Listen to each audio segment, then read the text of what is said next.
Open the boxes and spread out the panels on a rug so you don't ruin your floor or the finish, you amateur. You'll need a hammer, a level, a pencil, and a drill with 8mm and 3mm bits for the wall anchoring. If you're missing the bag of hardware featuring 101,352 dowels or those 100,347 screws, call the store. Don't try to use leftover nails from your birdhouse project.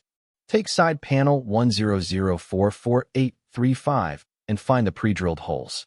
Secure the drawer rail using screw 100347 exactly where the diagram points. If you can't align a screw with a hole, we're going to be here all night. Make sure the rail is flush and the wheels are facing the right direction, or the drawer will never open. Now mirror that on the opposite panel with rail 100448886 and more 100,347 screws. This is an abstract art. It needs to be an exact mirror of the first side. If you put them both on the same side, you've just built a very expensive piece of scrap wood. Pay attention to the orientation of the slots. Connect the internal horizontal dividers to the main vertical spine. You need to slide these into the grooves until they click or sit flush against the pilot holes. I've seen toddlers with better spatial reasoning than some of you. So take a breath and look at the picture. Ensure the finished edges are all facing the same way, forward. Line up the middle shelf between the two side panels. Ensure the pre-drilled holes for the hinges are facing outward, not hidden in the middle like a secret. If you hide the hinge holes, you won't have doors, and your dust collection will be on full display for all your disappointed guests to see. Slide the vertical divider into the center slots. It should sit snug. If you have to force it with a sledgehammer, you've done something wrong. Check the alignment of the small holes for the shelf pins later. If they don't line up across the cabinet, your shelves will be crooked, and I will laugh at you. Now bring the outer side panel in and snap the connectors into place. You'll see 6 points of contact. Press them home until they are fully seated. This is the wedge system. It's designed to be simple, yet somehow people still find a way to mess it up. Ensure there is no gap between the panels. Drive two 101,352 wooden dowels into the ends of the horizontal support bar.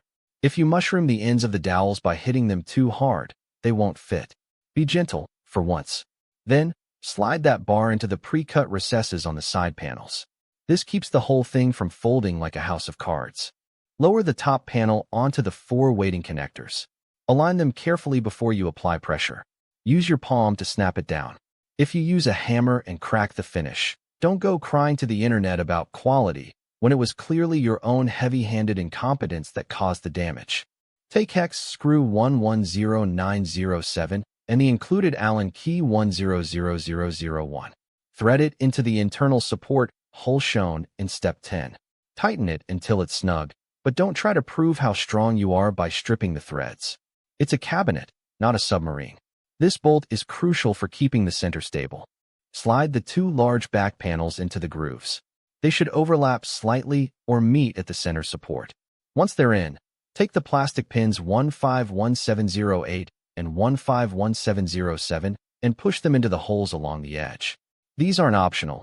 They keep the cabinet square. If it's leaning, your back panels aren't seated right.